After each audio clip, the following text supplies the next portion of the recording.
many drugs. The bullets were found She didn't know in the bedroom what she was not. doing. The kitchen was they a both prostitution died in ring bed. that Happy Ruth Jack hired a was gunman running to kill the three women girls. were lovers. She never fired the She gun called her husband herself, and she confessed to everything. Ruth and he couldn't paid have cut for the them up. train She just to wasn't Los strong Angeles. enough. Dr. Brown Happy Jack cut had gotten up Anne the bodies pregnant with and surgical that's why Ruth scalpels. did it.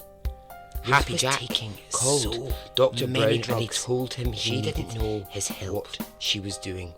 It was a prostitution was out ring of the that state Happy Jack when this was running. happened. Ruth, the three was women visiting were families lovers elsewhere. She called was her nowhere husband near and she crime confessed scene. to everything. And he Anne paid shot for the Sammy train. Then to she Los turned the gun Angeles on Dr. herself. Brown cut Ruth up the was bodies nowhere with surgical scalpels. The pills are important because they are part of a powder keg. Her husband is a drug addict. Her boyfriend is sleeping with everyone. Her girlfriend is taunting her. And she is coping by taking barbiturates. These barbiturates are used to calm epileptic seizures. Let me tell you, something is about to blow. She shot me through the hand as I grabbed for the gun. I swear, if she taunts me one more time, I will make her sorry. Come on. How many versions of this story do you have? Plenty. Welcome to Extraordinary Stories, a podcast.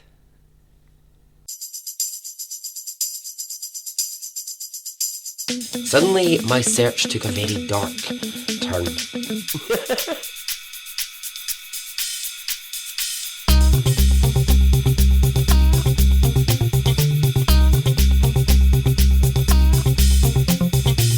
Men, women, gay, straight, trans, black, white, Asian, drag queens, strippers.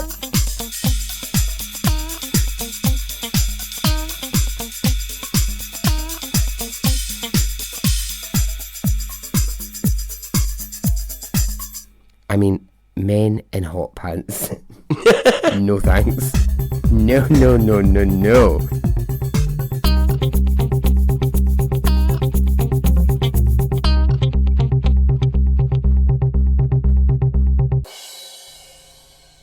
Hey, how are you? Are you well? Are you good? I am. I hope you're staying safe and I hope you're coping during this time wherever you are in the world. I'm in France and yeah, it's pretty bad here. But as I said before, let's just get through this with stories. Stories are the way that we will make our way through this. And what a story this is. How I have missed this story, I do not know. It is a goddamn mystery. Honestly, this story is just, it's madness. It's so strange that I've never happened upon it before. I don't really know why.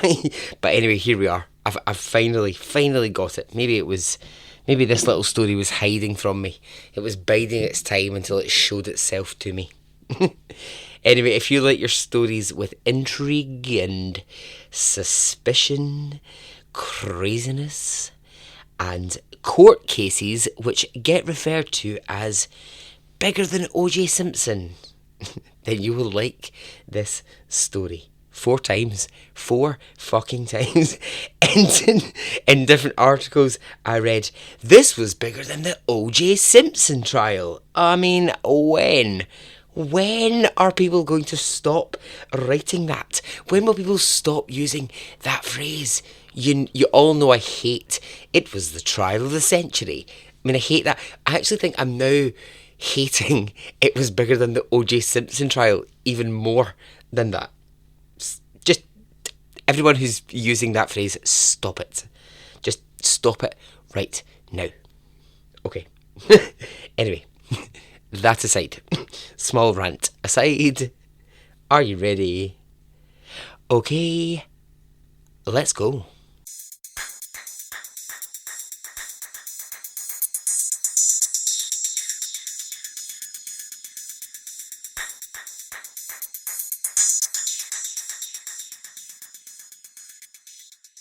Alright, we're starting in 1905. This story stretches over a very long period of time. So, into the world in 1905 comes Winifred Ruth McKinnell, or Winnie for short.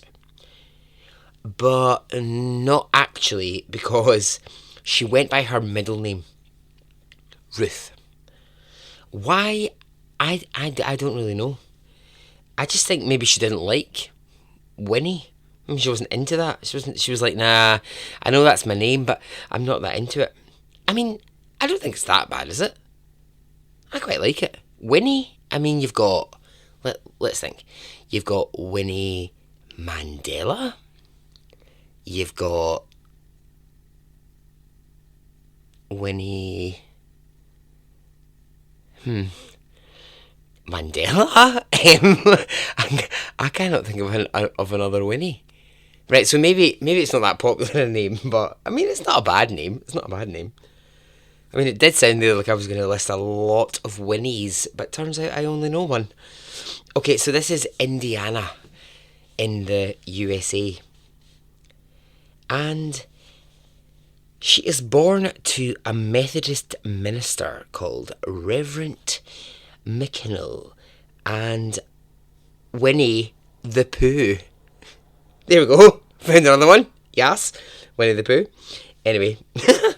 Yeah. So, the Reverend and his wife Carrie, they have baby Winifred. Or Ruth, as we will call her. And life is good. Life is fine. They are living in quite a small little town in Indiana. Her father is the Reverend. That's fine. That's all good. Now, at age 9, Ruth contracts tuberculosis. And she is going to suffer from tuberculosis her entire life. It was really common at the time to have tuberculosis, and with medication it could be controlled, and it meant that people could have a long life. They would always have to be on medication, but they could live out their days. The main drug used was called luminal. Now, you true crime fans out there, you will think as I did when you heard luminal. Hang on, isn't that the chemical which shows up the blood at a crime scene? Well, no, it was luminal. That's luminol that shows up the blood. So, from a young age, from 9 years old, Ruth is on luminal. And, I mean, this is 1910. Medication wasn't quite as advanced as it would become, because the medication that she was on was also used to treat anxiety, hair loss, headaches, cramps, insomnia, and seizures. So, I mean, it's a pretty effective drug if you are suffering from one of the 100 things that it's used for. Anyway, she's on this medication and she's actually pretty fit and healthy, Ruth. She's fit, she's healthy. The tuberculosis, it doesn't really slow her down. She goes through school, she does well, and at age 17, still living in Indiana with her parents, she runs into a man who is travelling through her town on business, and he is a doctor. He is Dr. William Judd. And when she meets him in a bar one evening, I mean, she's 17, not sure she should have been in a bar, but okay, there she was. When she meets him, she kind of really fancies him. She's like, oh, I like a bit of the doctor, and I can see myself being a doctor's wife. Now, I mean, like I'm saying, she is 17, right? But as we've discussed before, people, they got married younger, and she starts to dream about, actually, could I marry this man? And, this was 1922, so, she's looking at him and she's thinking, I think I would quite like to be his wife. Now, there's a very, very, very important detail about this man. He is 26 years older than Ruth. She is 17 and he is 43. But this is the man that she wants to marry, and she does. She becomes Mrs. Dr. Judd. Is that how you say it? Mrs. Doctor. Is that right? Mrs. Dr. Judd. Anyway, we're going to go with that. And so they move away from Indiana soon after they're married, and they move to Mexico. Now, there are two reasons that they move to Mexico. The first is that the doctor believed that the sunshine and the warm climates, they would help his wife's tuberculosis. It's the old warm weather will kill off diseases routine. Secondly, and more importantly, Dr. Judd had access in Mexico to what he really wanted, and that was morphine. Ruth's husband was really badly addicted to morphine. He'd been injured in the First World War and he'd been treated using morphine. And so in Mexico, he had access to all the morphine that he wanted.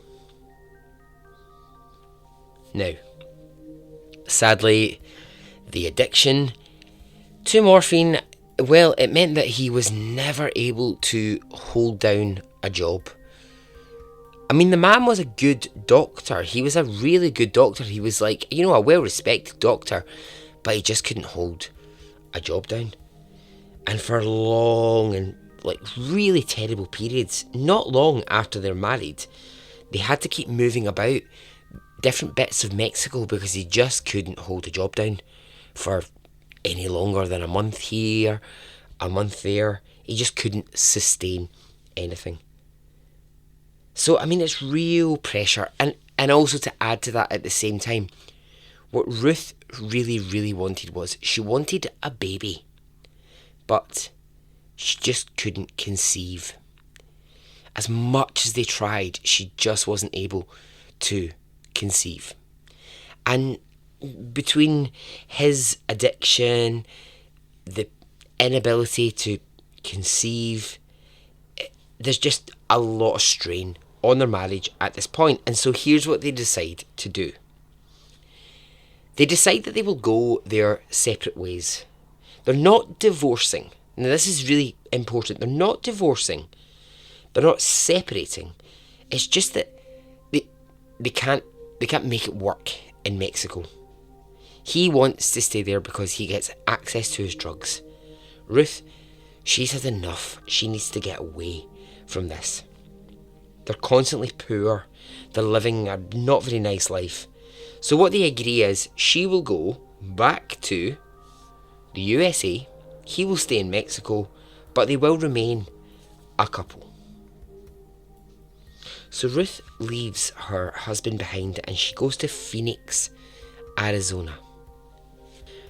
And when she gets to Phoenix, she sets herself up in a little house all of her own, and she starts to look for some work. She gets a job as a nanny or a governess. So she's working for a wealthy family who have lots of young children. You know, Mary Poppins vibes, Mary Poppins styles, spoonful of sugar, all that jazz. So now she's working away, she's Mary Poppinsing by day, she's got her little house. Her and her husband, they're still in close contact, they speak each day on the phone. And I mean, yet, to the both of them, they are still a married couple. Yes, they're devoted to each other. They just have to live separately. But they've only really got eyes for each other. And then enter Jack Halloran, or Happy Jack, as he is known. Why is he known as Happy Jack? Who the hell is Happy Jack? Well, he is, first of all, he's an absolute hoot. He's a joker. He's a player. Happy Jack is a businessman in Phoenix, and a very well-known one. Like I said, he is a player. He is a big name in town. He's flashy, he's smartly dressed, he's handsome, he's always at the coolest of the parties. And Jack likes the ladies, if you know what I mean. And I'm pretty sure you know what I mean. Jack is Ruth's neighbour. Now, when she first moves in to this little house on her own in Phoenix, and she's doing her nanny job by day, she doesn't pay any attention to the neighbours. She doesn't care what anyone else's business is. And then one night, she's sitting on her porch, just chilling out, and then a man approaches her, and it's Happy Jack. He's come to say hello. He's the friendly neighbour. He's just here to say hi. They start to talk. They get on really well. Jack is a charmer. And before too long, Ruth is absolutely smitten with her neighbour.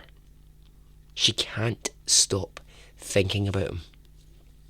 Here is this attractive, successful businessman, and he's paying her attention. Now, Ruth was very attractive. She had sort of dark hair, very striking, very strong features. And Jack, being interested in her, was like, oh, yes, the hottest man in town really is into me. So, her husband's in Mexico. Ruth and Jack, well, they start to talk more and more and more. And eventually that talking leads to them, shagging, as the old saying goes. No, shagging's horrible. Let's go for sleeping together. That's rubbish as well. Making love. Yeah, those are all pish. Screwing. Actually, no, that's even worse. Anyway, you know what I'm saying. They're bumping uglies. They're having a lovely time. So, of course, Ruth is guilt-ridden. She's like, oh my god, I'm cheating on my husband, but she really likes Jack a lot. So this continues, and for months and months and months, they begin to develop their relationship. Ruth decides at one point she wants a change of job. She doesn't really want to be Mary Poppins anymore. She decides that she's bored of that, and she applies to become a medical secretary for a local doctor's surgery. She gets the job. Great. And she really, really likes it. You see, this is the thing about Ruth, right? Ruth was a very social person. She enjoyed the company of people. She really liked being around people and chatting and talking and having fun. Nannying just wasn't really for her. In terms of it felt a bit isolating for her. So, she wanted this experience. She wanted a place where she had a team of people that she worked with and could make friends. So here she is. She's in this medical centre. She's secretarying away. And she gets to know two fellow employees, Agnes and Sarah. Although they weren't actually known as Agnes and Sarah, they were actually known as Anne and Sammy. I mean, of course they were. Of course. Because apparently in the 1920s and 30s, no one actually used the name that they were born with. What the fuck's that about? Why is everyone changing their name? It's like, if I was born in the 1920s, hi, my name is Barry. Most people, they call me Fred. What's going on there? Why does nobody want to be called by their own name? Anyway, Anne and Sammy. They too were medical secretaries, and, well, neither of them were from Phoenix. They'd moved from other parts of America, and Anne and Sammy were very, very good friends. They lived together. And the three of them, they just really hit it off. They just started to get on so well, like a little trio of fun. They would go out to bars together, they would eat lunch together, go shopping. Ruth would come over, stay in their house, and it's all very Sex in the City. It's all very dun, dun, dun, dun, dun, dun, dun. That was the Sex and the City theme tune, everyone. Oh no, hang on. There was 4 people in Sex and the City, so it's not very Sex and the City, is it? But you get the vibe I'm talking about. It's all very... What's the one What is that programme where you've got the 3 females? One's called Phoebe, one's called Rachel, and one's called Monica. What is that programme? Oh, do you know what? It'll come back to me. It'll come back to me at some point. I can't remember. It totally escapes me right now. Anyway, pretty soon, Ruth is introducing Anne and Sammy, her new work friends, to Jack. Happy Jack, her lover. And he starts to hang out with all of them. Nice, okay, so they're having all these lovely kind of nights out in bars, sometimes nights in their home. Very nice. Now Ruth and Jack, they're still getting their groove on. And for Ruth, this is the happiest she's ever been. Her morphine addicted husband is still in Mexico. She really likes her job. She's got Anne and Sammy as friends. She's got Jack as her lover. At one stage, Ruth moves out of her own home and she moves in with Anne and Sammy. Remember I said Anne and Sammy, they live together. And for a few months, this is brilliant. It's all parties and it's fun. And then it slowly begins to not really work. The 3 of the women living together just doesn't quite work. So Ruth moves out. She moves back to her own home, the one next door to Jack. Why it doesn't quite work out, we will come to later. But let me ask you this. It all sounds good. Yes? Ruth is having a great time. Yes? Well, that's true.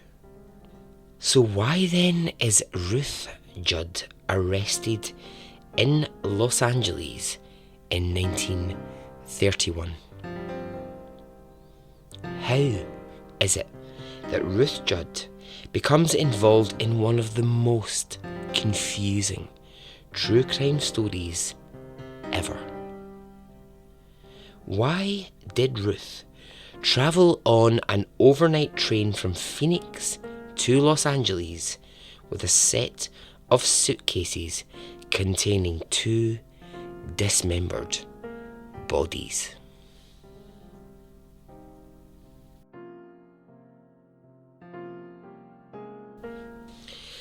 Happy Jack O'Laren, well, he was known for his parties. He would throw these big parties in his house, and he would invite other businessmen he knew, and he would invite a fair few attractive women. These parties, they were fun. There was drinking, there was dancing, and there was sex. There was most definitely sex. You see, Jack knew all the powerful businessmen of Phoenix, and he knew what they wanted was to be invited to parties where there were attractive girls, and these men could have some fun away from their wives. I mean, I'm saying businessmen, right? I'm saying businessmen. But actually, the kind of people Jack was inviting to these parties were lawyers, doctors, judges. I mean, powerful people were passing through his many parties that he would have. There was a guy called Dr. Brown, who was a very high-profile surgeon, and he would be invited to these parties. Now, Dr. Brown, he showed a very keen interest in Ruth. He was always after her at these parties. He was like mid-50s, and he wanted a piece of what Jack had, the very attractive Ruth, but Ruth said no way. No to Dr. Brown. She only wanted Jack. So Ruth was at all these parties, and then so was Anne, and so was Sammy. They were all there together. Now Ruth, yeah, she was Jack's lover, but was she Jack's only lover?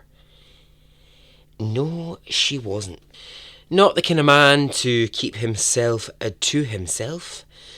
Jack had done the worst thing imaginable to Ruth. He had begun sleeping with Anne and Sammy. Both of them.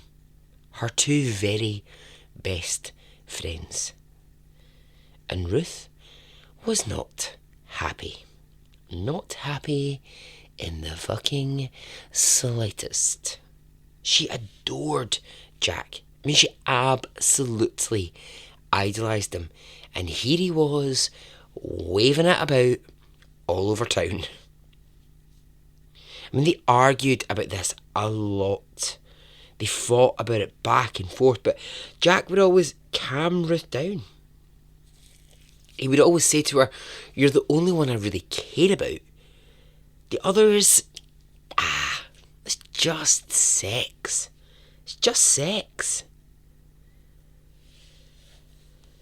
But not for Ruth. It wasn't. The relationship between her, Anne, and Sammy, it really began to sour quickly.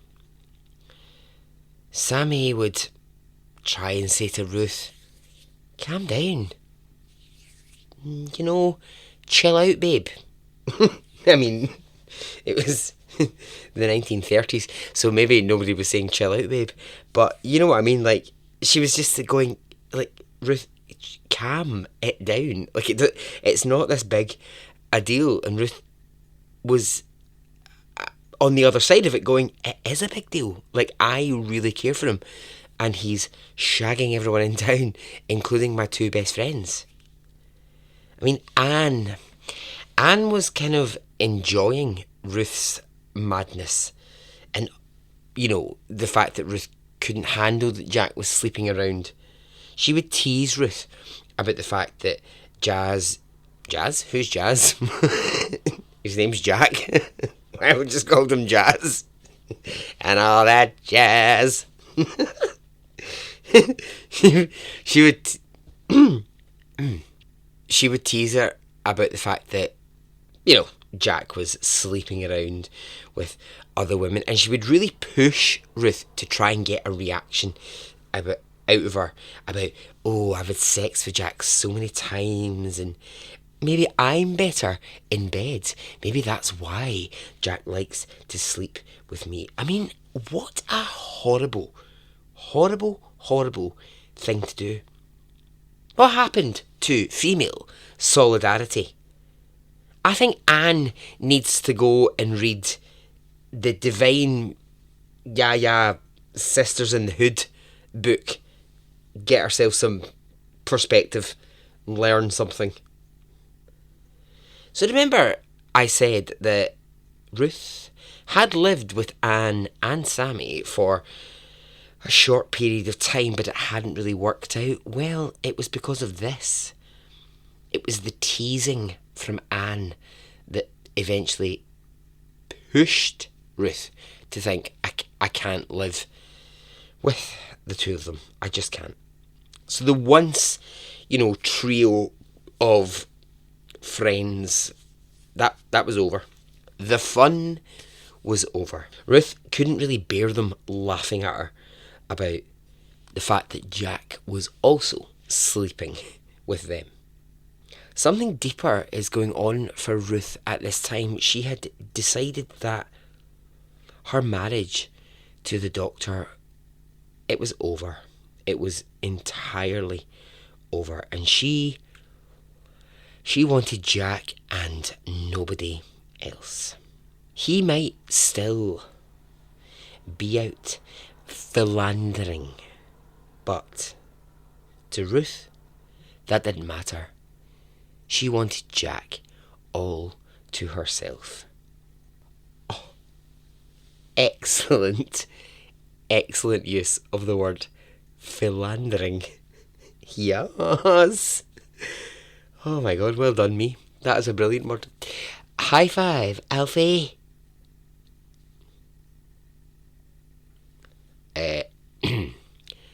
Nothing from Alfie. Honestly, this Doug, I think, thinks I'm insane. Can I just stop and tell you this, right? So when I'm recording, Alfie watches me so intensely. I mean, it's like almost scary, right? He's like watching me, never, even now, right? I'm talking, his eyes are staring at me. I'm saying his name, and each time I say his name, Alfie, each time I say his name, his eyebrows go up and down a little bit, but he never takes his eyes off me. And I often think, maybe, for dogs, when someone is podcasting, they must be like, are you mad? Like, are you insane? Who the fuck are you talking to?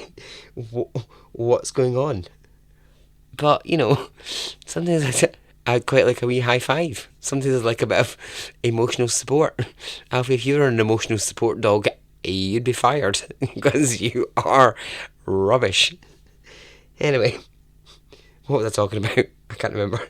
Ruth. Back to Ruth. Okay. Let's go to October the 16th, 1931. It's a Friday night. Ruth, 2 years later, will write this letter to her lawyers. I am writing the absolute truth of this case in full confidence that you will use it as you see fit in your best judgment.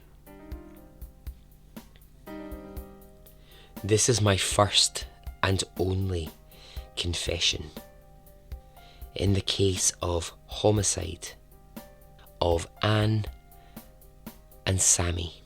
Anne was used to the world. I truly was not.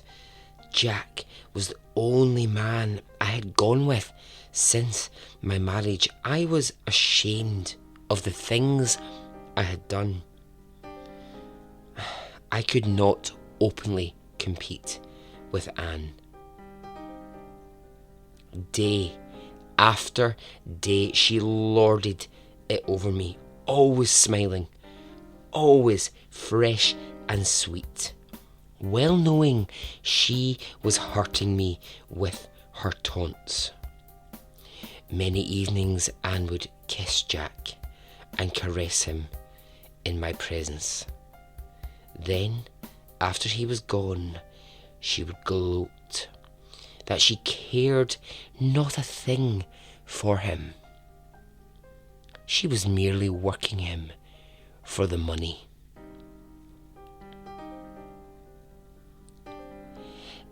It was not what Jack did, but the continual taunts made by Anne which drove me beside myself. I could not stand. I couldn't stand the taunts.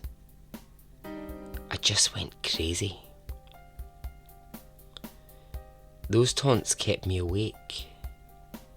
I couldn't sleep. I cried. I even prayed. I wrote to my parents and asked them to come and help me.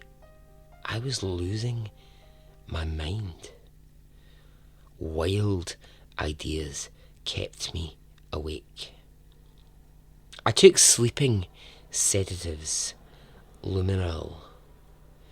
I wrote to the doctor. I told him my nerves were breaking. I couldn't eat. I couldn't sleep. I loved Anne still, but those taunts from her were hell. I would take more and more medicine to quiet my nerves. I cried and I screamed to try and get things off my chest and out of my mind. Friday night, I expected to see Jack. He did not come to the house. He was probably out with one of his other girls. I went to bed and again I could not sleep. I got up. I went over to Anne's house. My brain was whirling. I was so excited I was panting for breath. Never did I have the slightest dream of hurting Sammy. She simply never entered my mind. I wanted Annie to stop these taunts so that I could get to sleep, nothing more. I took a gun and a knife and I went to their house. How I would do it, I was not sure, but I had no intention of harming Sammy. Jack was as intimate with Sammy as he was Anne, but It was Anne's cruel taunts that haunted me.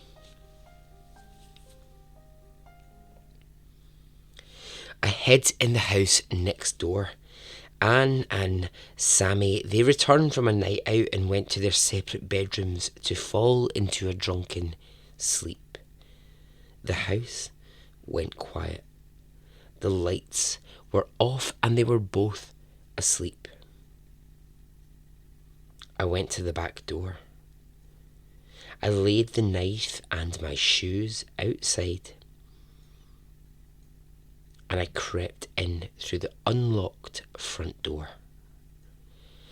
I sat down on the couch in the dark living room and I fell asleep clutching the gun. I awakened. Sammy had gone to the bathroom. An insane desire awoke within me. The power of the gun in my hand led me on. This was my chance. This was my moment to get to Anne. My stomach was turning inside out and twitching, jumping out of me. It was like convulsions. I couldn't go anywhere. I retreated. I curled up on the couch and I went back to sleep. With a gun in my hand, I went to sleep. Each time I started for the bedroom to kill Anne, I would come back to the couch and once more I would fall asleep. But here's the thing. Ruth didn't stay sleeping for very long. She woke up when Anne got up to get a drink of water from the kitchen. At this point, Ruth followed her and she waved the gun in Anne's face. Anne screamed, and the scream woke up Sammy, who came running through to the kitchen. Before Sammy could do anything, Ruth fired the gun at Anne, killing her instantly. Sammy wrestled the gun from Ruth and she ran outside of the house screaming for help, but Ruth tackled her to the ground. She got the gun back and pointing it at Sammy's head got her back into the house. During the fight for the gun, it goes off and Ruth gets a bullet through her left hand and she is bleeding hard. Once inside, Ruth shoots Sammy in the living room and her dead body falls to the ground. At this point, Ruth has now got 2 dead bodies on her hands. She walks to the kitchen. She gets a bread knife. She takes it and she begins to dismember her first victim, Anne. She slices Anne's arm off first, and then she slowly works her way through the body until there are limbs lying all over the kitchen floor. Then she moves to Sammy in the living room. Ruth decides Sammy, she wouldn't need chopping up. Ruth went to the garage where she found a large set of trunks or suitcases and she brought them into the house. She filled them with bits of Anne's body, limb by limb, and then the torso. Then she filled a second trunk with Sammy's dead body. Ruth, she considers what to do next, and by now it's 6 a.m. So she calls the local train company and she asks when the next train to Los Angeles is, and they tell her that it's at 10 p.m. that evening. She books a ticket and she informs them she has luggage. She calls a local delivery service and she asks for her trunks to be taken to the station because that evening she's travelling to Los Angeles. The delivery driver arrives, he takes the trunk, and Ruth goes to her own home to pack up a few things and gets ready to board the train. She arrives at the station, she gets on the train, and she prepares to arrive in Los Angeles the following morning. Let me ask you this. What are you thinking? Does that sound okay? Like, are there bits of that, right now, are there bits of it that you're going, I'm not so sure. Overpowered two people, chopped up their bodies, yeah, okay. Well, let's just because we can, let's go back. Let's go back to actually what Ruth said in her letter to her lawyer. Never did I have the slightest dream of hurting Sammy. She simply never entered my mind, except all I wanted was to get Anne. I wanted to stop those taunts.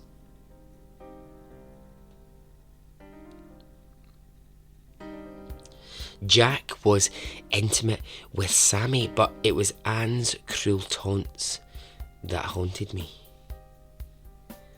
Ruth enters the house. It's dark. All of the lights are out. She holds the gun in her right hand. She has no intention in this moment of hurting Sammy. It's Anne she's after. She opens the door slowly and quietly to Anne's bedroom, and Anne is sound asleep. Ruth points the gun at Anne's chest and shoots her dead in her bed, and then walks into Sammy's room. Sammy has woken from the noise and, still in bed, is dazed and confused. She sees Ruth standing in front of her with a gun. She screams for Ruth to put down the gun. Ruth fires it straight at Sammy's chest, and the bullet kills her. Ruth takes the gun and she shoots herself in the hand to make it look like someone else had been involved. There was a madman who entered the house and he was running around with a gun. Ruth panics. She can only think of one person who can help her right now, and that is Happy Jack. He will know what to do, so she calls him. She explains she's murdered Anne, she's murdered Sammy, and she needs help. He rushes over to the house. He tells her the only way that she is going to get away with this is by putting them into suitcases, travelling overnight to Los Angeles on a train, and that's how she got away with it. Because there aren't so many checks on late night trains. And when she gets to Los Angeles, leave the bodies behind in trunks. No one will ever trace you to this murder. Together they dismember Anne and they pack her into a trunk, and then they fold Sammy's dead body into another trunk. Jack calls for a delivery service. The trunks, they get taken to the train station. He puts Ruth on the train and he tells her, hide out in Los Angeles and leave the cases behind. Okay. Well, that could have happened. It might have happened. Once again, just because we can, let's go back. Ruth is staying over at the house of Anne and Sammy. They all think it's just a girls' night in. You know, manicures, pedicures, Sex and the City. I don't know, whatever. Whatever. But what they don't know is that Ruth has packed a gun. When all three of the women decide it's time for bed, Ruth takes out the gun and she goes into the darkened kitchen. And she waits. She waits until either Sammy or Anne need a glass of water. She waits for them to come to the kitchen, and whoever comes in first, she will shoot them dead. She's waiting in the kitchen, and she hears a noise. This is it. It's go time. And it's Sammy. It's Sammy who wanders out of her bedroom and she's going to the bathroom. Ruth follows her. She waits for her to finish, and when Sammy leaves the bathroom, Ruth shoots her dead in the hallway. Anne comes out of her room in a panic. What is this noise? Ruth shoots her dead. Then Ruth makes a call. It's to Dr. Brown. Now you may remember I mentioned Dr. Brown earlier. He was the guy at the parties who wanted Ruth and could never quite get her. She calls him and she says, I'm in trouble. I need your help. He comes over. He sees the scene. There are two female dead bodies lying in the hallway. And he goes to the garage. He gets the trunks. He pulls them in. And he says to Ruth, I'm going to have to cut them up. And that's when the dismembering happens. With both the bodies into the trunks, he books Ruth on an overnight train to Los Angeles, and he goes on his merry way.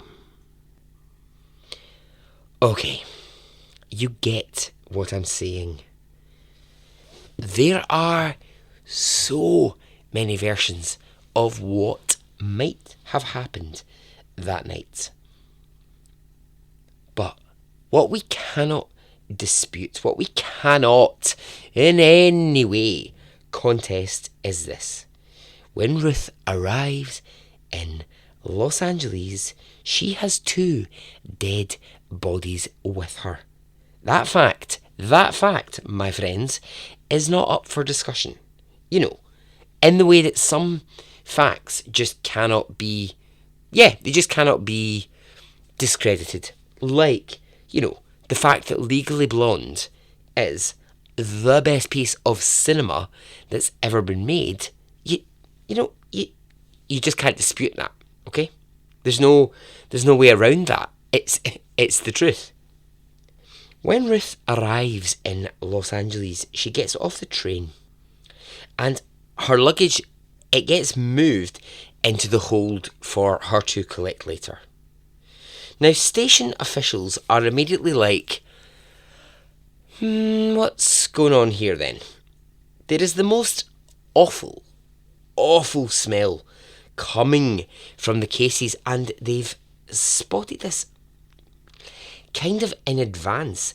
So the guy who packs the cases onto the train had actually noticed in Phoenix, wow, there is a really bad smell coming from those cases, and he'd told someone else on the train. So people are kind of prepared for Ruth arriving in Los Angeles, and as she tries to leave the station without her luggage, obviously she's thinking, get as far away as possible. The station staff, they call her back and they say, could you open these cases, please? And Ruth says, oh dear, now here's the problem. I appear to have left the key elsewhere. I'll tell you what, the key, in fact, it's actually with my husband, and he is in Mexico. The station staff, they say, well, one way or another, we need to open these cases because something is not right. And Ruth says, I'm completely unsure what you're trying to say or what's going on here, so I'm going to just get on my way and I'll come back in a week and get my cases. How I wish, right? Oh my god, I'm actually making myself laugh already. How I wish I could go back in time, right? Get a time machine, be that station guard, because I would have the best reply ever. When Ruth said, "Oh, I don't have the key, it must be with my husband in Mexico," I would have said, "What you gonna do with all that junk inside that trunk?"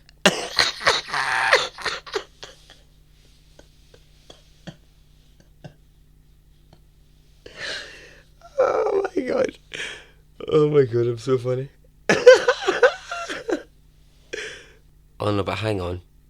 Oh, the bloody Black Eyed Peas didn't exist in 1931, did they? Oh, the joke wouldn't have made any sense. Oh well. I still think it's hilarious. What are you going to do with all that junk? Anyway, here's what Ruth does. She hides out. She books into a hotel under a false name and she waits. 5 days pass. What Ruth doesn't know is that the train station staff, well, they've called the police. The police have forced the cases open and they found the 2 dead bodies. And now a manhunt is on. Ruth has 5 excruciating days in her hotel whilst sketches of her face go up everywhere. She's the front page of every newspaper in LA. And she knows pretty soon time will be up.